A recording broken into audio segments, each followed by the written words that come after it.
Hi guys, it's Gail from Gail Julie Makes again. Hope you're all well. Here with another video. This time what I want to do is compare using the alcohol blending solution on a canvas to using the Surgical Spirit, which is basically like the isopropyl.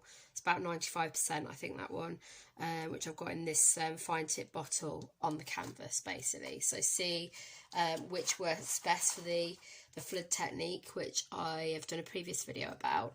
So I've got I'm going to be using a heat tool for this, because obviously I know a lot of people think you can't use heat tools when you're using alcohol inks. A lot of people tend to use air dryers or air guns, but it is possible. I mean, obviously I'm not using UPO paper today, which tends to be the main problem with a heat tool, because it can warp the paper, but it is possible. So I'm going to use the heat tool today. I have just got myself an air dryer, which I will have an experiment with next time, but I just want to sort of push that flood technique a little bit further, so I'll get going.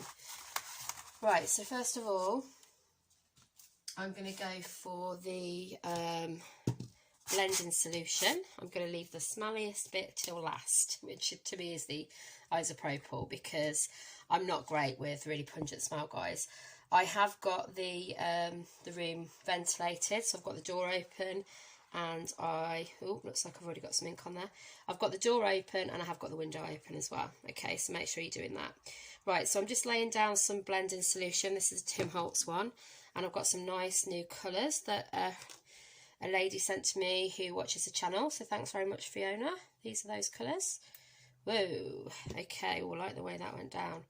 So this is by Lavinia stamps. This is the Violet Splendor. Looks like that one did leak slightly as it was being delivered, but it's fine. And then I've got gooseberry. I'm using that one. It's got the blending solution, and I'm keeping it moving, guys. I'm just keeping it moving. And I've got the Harvest Yellow.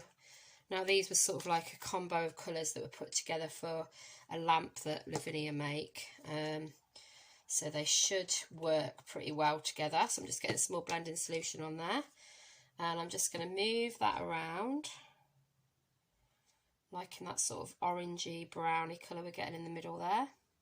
And the trick with this, guys, is to keep it moving with the blending solution. Yeah, so just keep spraying it on there. I think I'll go for a bit more gooseberry down here.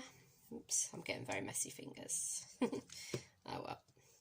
And a bit more of the Harvest Yellow. Now you're right, Fiona, I do absolutely adore that colour. It's beautiful. She knew I'd like that colour. And I love the sort of the reddish tones it's given us now, actually, red and orange. Right, so I've got that moving around. Let's go from yellow to orange to red. Beautiful. Go for a little bit more gooseberry here, but I think I'm just going to lay down a little bit more of the blending solution first. Okay, keep it moving. Okay, maybe a bit more. Oh, I like the way that fell then. Okay, and then we're getting a darker colour in there. I'm not quite so sure if I want that darker colour so much, so I'm going to pull it down. Oh, didn't quite want it to go to the edge of the plate, but that's fine. Okay, and I'm moving it around a bit more, so let's get some more of the blending solution on so this doesn't sort of go too dry.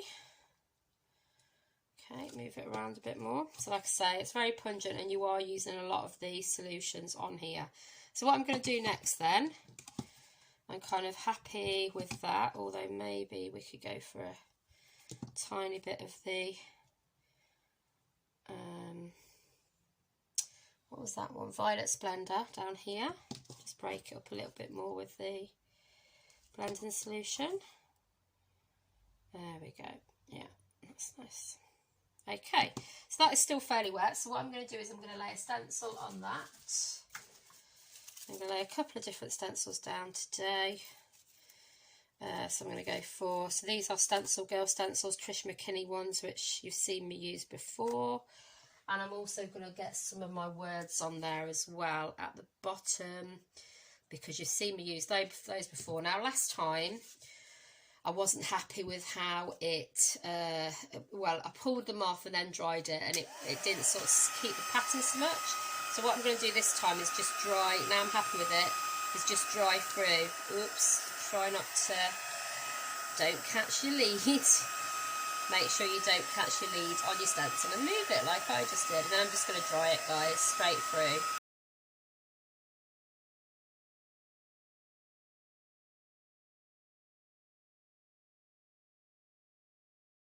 So you can see I dried through the stencil, then took the stencils off partway through, and then I've just basically carried on drying for a bit longer. That way it means that, you know, you are keeping that pattern. I know in a previous one, that was my collage piece with the Muka.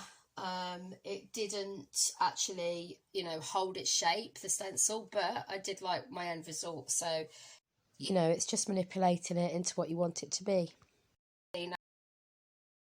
Now I am going to flood the canvas a little bit more, because remember the flood technique is getting that blending solution or isopropyl down first so that your alcohol inks can move easily across that canvas. Yeah, so this will reactivate part of this, and I'm fine with that. I quite like the idea of some of it getting slightly reactivated. And then I'm going to add some more around the edge, okay? So I think I might go for some different colours actually. I'm going to go for, this is the one that's been leaking and causing me problems all over my fingers. I'm going to go for a bit of the citrus, just to get a bit of a kind of blended edge. And I'm going to go for a little bit of the patina. Okay, just to give it a little bit more vibrancy as well. There we go. And so I need a bit of blending solution down here, look, just to capture that bit, make it move. There we go. We'll just give it another quick squirt, and then I'm just going to kind of move that around just so I'm kind of covering those edges that haven't got anything, because I just want to, you know, merge it a little bit more basically. I don't mind these drips coming into it, I quite like that. And then I'm just going to tilt it a little bit more. Okay, get a little bit more at the top. I'm liking the citrus. Let's go back to that, a bit more blending solution.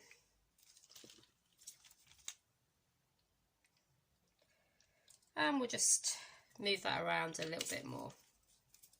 Okay, so move that around. And if we wanted to, we could again get our stencil and just, you know, manipulate it a little bit.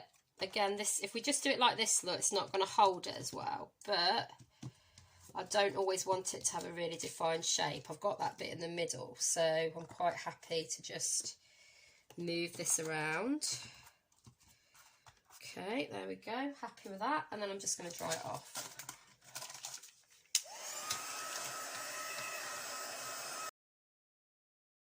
So really you can spend however much time you want just relaying your stencils, adding more alcohol ink. You can add the alcohol ink back through your stencil, a bit more blended solution on top. Just keep, you know, mixing it up until you're happy.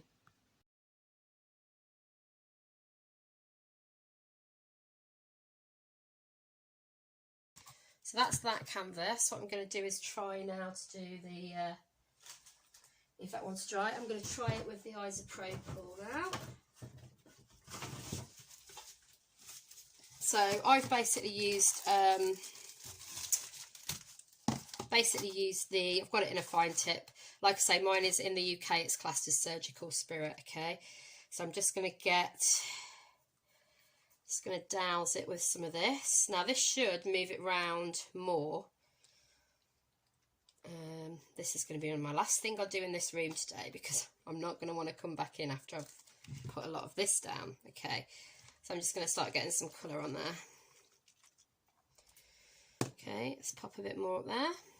Douse it a bit more. At the moment, I'm actually starting to think maybe I might prefer the blending solution, which I didn't think was going to be the case. I thought I was going to prefer the isopropyl, but I was just anxious about using it because I'm not very good with really pungent smells. So that was my anxiety around using it. So let's get that moving a little bit.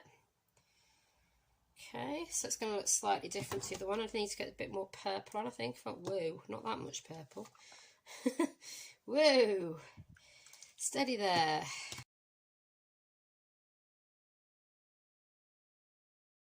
So another technique here is you can continue to lay your stencils, and then you can actually, you know, tilt your canvas as you go in and try and capture different effects through the stencil that way. Okay, so we'll just get some back on just to give that a bit more of a blend like we did the other one. I'm really not liking the smell of this though, guys. I think for the actual effect, for the fact that it's not really that much different, I'm going to stick with the blending solution, I must admit. But, you know, you may think, no way, I'm going to do it the other way. You might think, no, totally going with the vibe of the isopropyl. A bit of eggplant on there. Do like eggplant. So yeah, I'm quite surprised. I must admit, I thought there would be more of a difference, but for what I want to do, I'm happy with what I've got there, really, to be honest. Both of them are nice. Both of them work for what I would like to do. Now, I do think the isopropyl does help it to flow well, though, I will say that. But, like I say, not enough for me to sort of want to put up with the smell. But, yeah, I can see why people would like its flow capability. So, obviously, you know, I'm just reworking it here like I did the original one. Just, I'm trying to pretty much cover the canvas on this one rather than leave white spaces. So, I'm just filling in a lot of those edges.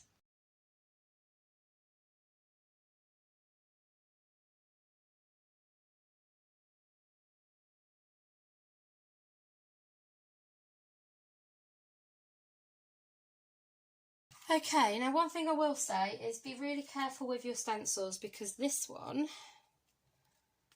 is starting to bubble a little bit. So I've obviously got a bit too close to that. So just keep a distance from your stencils if you're using the heat tool, yeah? Yeah, so just do it a bit further back than I would suggest.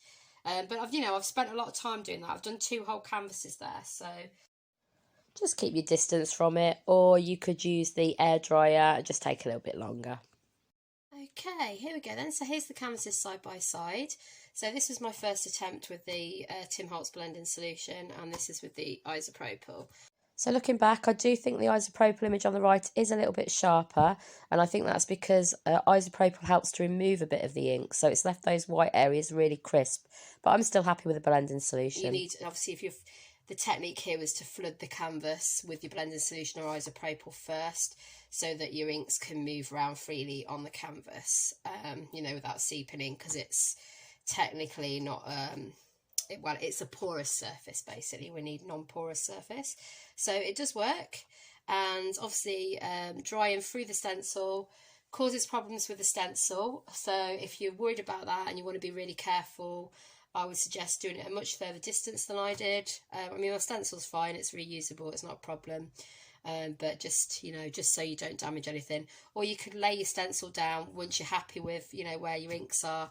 Lay your stencil down on top, go away, wait for it to dry, come back. That's probably just as good a way of doing it. Or you could move it around with your cool air dryer, and it will probably just take longer. It might move around a bit more than you think it's originally going to, but if you've got your stencil on there anyway, it shouldn't really matter too much. So it's just about personal experimentation, really, and what you prefer. I do hope it's given you some ideas to go away with anyway. I do really like this flood technique. It was a technique I first saw Mary Beth Shaw using for Stencilgirl, and I love her stencils. She read a book where someone else had suggested the flood technique, but they didn't put it through a stencil, so Mary Beth Shaw did, obviously being obsessed with stencils, and I am too. So I thought I would give it a go on canvas. She did it on Yupo. I've also done one on my gel plate as well, if you want to go away and watch that video. So yeah, it's just kind of pushing the boundaries with what you can do on what medium, isn't it, really? So yeah, give me a like if you've enjoyed this video then, guys. We're nearly at some 600 subscribers, so it'd be awesome if you could subscribe to my channel or share it around a bit, and then hopefully we'll reach that really soon. Top left there is my profile picture. If you click on that and then hit the bell and all notifications, that will subscribe you to the channel and let you know whenever I've got a new video coming out. Bottom left there is another video that you might like. So take care of yourself, guys, keep crafting, and I'll see you in the next one.